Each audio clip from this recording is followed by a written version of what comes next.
السلام علیکم viewers, welcome back to my channel Info Mind. Viewers, آج میں بات کروں گا ترکی کے موجودہ اور 12ویں صدر رجب طیب اردگان کے بارے میں۔ اردگان ترکی کے علاقے قاسم پاسا جو کہ استنبول کے قریب واقع ہے میں 1954 میں پیدا ہوئے۔ آپ کا تعلق بنیادی طور پہ ایک غریب گھرانے سے تھا۔ اردگان بتاتے ہیں کہ بچپن میں ان کے والد ان کو ایک ہفتے کے لیے 2.5 ترکش لیرہ دیا کرتے تھے، جو کہ $1 سے بھی کم بنتا تھا، لیکن اردگان اپنی فیملی کو سپورٹ کرنے کے لیے ان پیسوں سے پوسٹ کارڈز خریدتے اور ان کو گلیوں میں بیچا کرتے تھے۔ اس کے علاوہ آپ نے پانی کی بوتلیں بھی بیچیں اور اپنی فیملی کو سپورٹ کرنے کے لیے اردگان نے ایز اے اسٹریٹ وینڈر بھی کام کیا۔ اردگان نے ابتدائی تعلیم امام ہاتف اسکول سے حاصل کی، جس کا 1/4 نصاب قرآن پاک کی تعلیم، حضور نبی کریم صلی اللہ علیہ وسلم کی زندگی اور عربی زبان پر مشتمل تھا۔ اردگان کی شدید خواہش تھی کہ وہ اعلیٰ تعلیم مکتب ملکیہ، جو کہ آج کل یونیورسٹی آف انقرہ کے نام سے جانا جاتا ہے، سے حاصل کریں، لیکن چونکہ آپ کے پاس ہائی اسکول ڈپلومہ نہیں تھا اس لیے آپ اس میں داخلہ نہ لے سکے۔ مگر بعد میں اردگان نے ایوب ہائی اسکول سے ہائی اسکول ڈپلومہ کیا، اور کہا جاتا ہے کہ بزنس ایڈمنسٹریشن کی ڈگری آپ نے مرمرہ یونیورسٹی سے حاصل کی۔ اردگان نے سیاست کا آغاز 1976 میں نیشنل ترکی اسٹوڈنٹ یونین سے کیا۔ اسی سال آپ نیشنل سلویشن پارٹی کے یوتھ برانچ کے ہیڈ بنا دیے گئے، اور بعد میں آپ کو اسی پارٹی کے استنبول یوتھ برانچ کا سربراہ بنا دیا گیا۔ آپ اس عہدے پر 1980 تک رہے۔ 1978 میں اردگان نے ایمان گلبرن نامی خاتون سے شادی کی، جن سے آپ کے 2 بیٹے اور 2 بیٹیاں ہوئیں۔ 1983 میں اردگان نے اسلامسٹ ویلفیئر پارٹی میں شمولیت اختیار کی، اور 1991 میں آپ رکن پارلیمنٹ منتخب ہوئے۔ اردگان 1994 سے 1998 تک استنبول کے میئر بھی منتخب ہوئے۔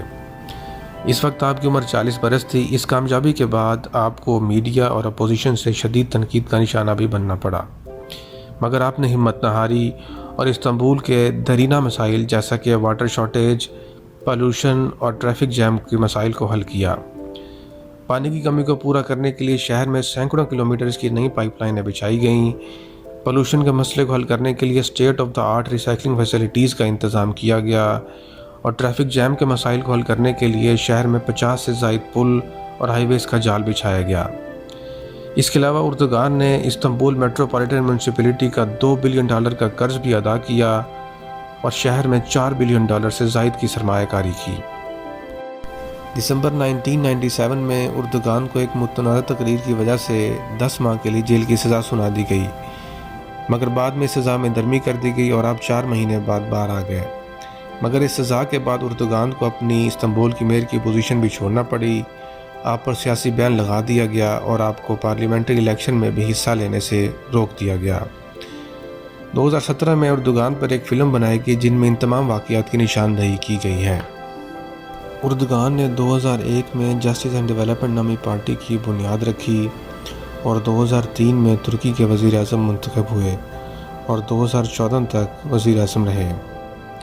حکومت کے ابتدائی سالوں میں اردگان نے ترکی کو یورپی یونین کا ممبر بنانے کے لیے بڑی پیش رفت کی، معاشی ترقی بھی کافی ہوئی، اور روڈز، ایئرپورٹس اور high speed train network کا جال بچھانے کے لیے بھاری سرمایہ کاری کی گئی۔ مگر اس سب کے باوجود اردگان کی حکومت متنازع رہی کہ ان کے تعلقات امام فتح اللہ گولن اور گولن موومنٹ کے ساتھ ہیں۔ یہ اس وجہ سے تھا کیونکہ اردگان نے اس تحریک کے ساتھ مل کر سیکولر بیوروکریٹس اور اعلیٰ فوجی افسروں کا احتساب کیا تھا۔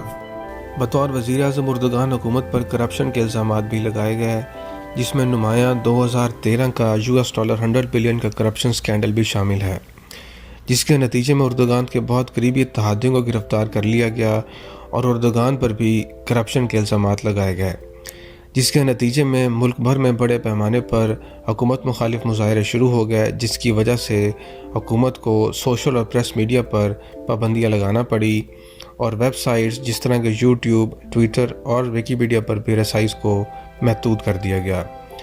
اسی طرح 15 جولائی 2016 کو اردگان حکومت کو ایک ناکام فوجی بغاوت کا سامنا کرنا پڑا، جن کا مطالبہ تھا کہ اردگان کو حکومت سے ہٹایا جائے۔ اسی کارروائی کے دوران ترکش پارلیمنٹ پر جنگی جہازوں سے بمباری بھی کی گئی، مگر اگلے ہی دن اردگان حکومت نے سارے معاملات اپنے کنٹرول میں کر لیے۔ بعد میں اردگان نے الزام لگایا کہ یہ ساری کارروائی فتح اللہ گولن کے کہنے پر کی گئی، جو کہ کبھی اردگان کے اتحادی تھے اور اردگان ان کو اپنا روحانی استاد مانتے تھے، مگر سیاسی اختلاف کی وجہ سے دونوں علیحدہ ہوئے اور فتح اللہ گولن کافی عرصے سے امریکہ میں مقیم تھا۔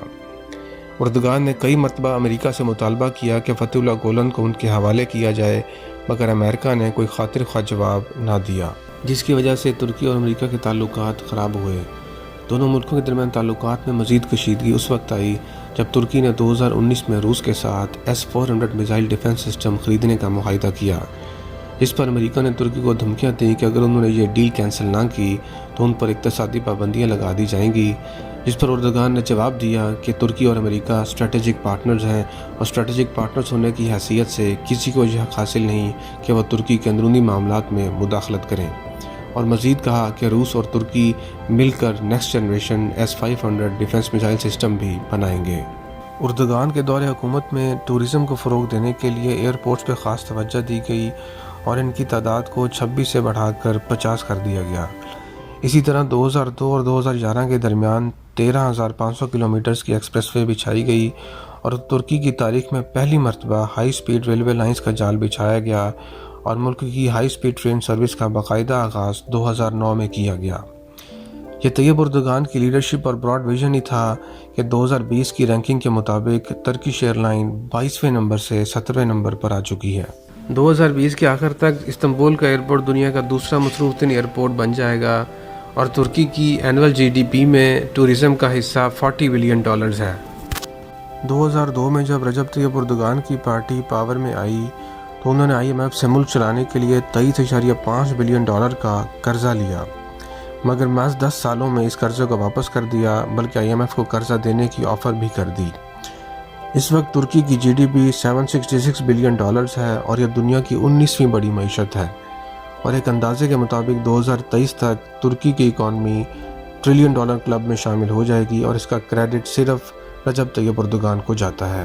بطور وزیر اعظم اردگان نے تعلیم پر خاص توجہ دی اور منسٹری آف ایجوکیشن کا بجٹ جو کہ 2002 میں 7.5 بلین لیرہ تھا سے بڑھا کر 2011 میں 34 بلین لیرہ کر دیا، جو کہ 2011 میں کسی بھی ایک منسٹری کو دیا گیا سب سے زیادہ بجٹ تھا۔ اردگان کے وزیر اعظم بننے سے پہلے بجٹ کا سب سے زیادہ حصہ فوج کو جاتا تھا۔ اگر فارن ریلیشنز کی بات کی جائے تو 2016 کی ناکام فوجی بغاوت کے بعد ترکی کے تعلقات یورپ کے ساتھ پہلے جیسے نہیں رہے۔ اسی وجہ سے اردگان اب روس، سعودی عرب اور پاکستان کے ساتھ ترکی کے تعلقات کو بہت اہمیت دیتے ہیں۔ جولائی 2020 میں کونسل آف اسٹیٹ کی جانب سے حاجیہ صوفیہ کو میوزیم کے طور پر قائم کرنے اور اس یادگار کی حیثیت کو منسوخ کرنے کے 1934 کے فیصلے کو کالعدم قرار دینے کے بعد اردگان نے مسجد کی حیثیت سے اس کی بحالی کا حکم دیا۔ 1934 کے اس فرمان کو عثمانی اور ترکوں دونوں قانون کے تحت غیر قانونی قرار دیا گیا تھا، کیونکہ حاجیہ صوفیہ کا وقف جسے سلطان محمود دوئم نے منظور کیا تھا اس جگہ کو ایک مسجد نامزد کیا تھا۔ فیصلے کے حامیوں کا موقف تھا کہ حاجیہ صوفیہ سلطان کی ذاتی ملکیت ہے، یہ نئی شکل متنازع ہے جس میں ترک اپوزیشن، یونیسکو اور گرجا گھروں کی عالمی کونسل اور بہت سارے بین الاقوامی رہنماؤں نے اس کی مذمت بھی کی۔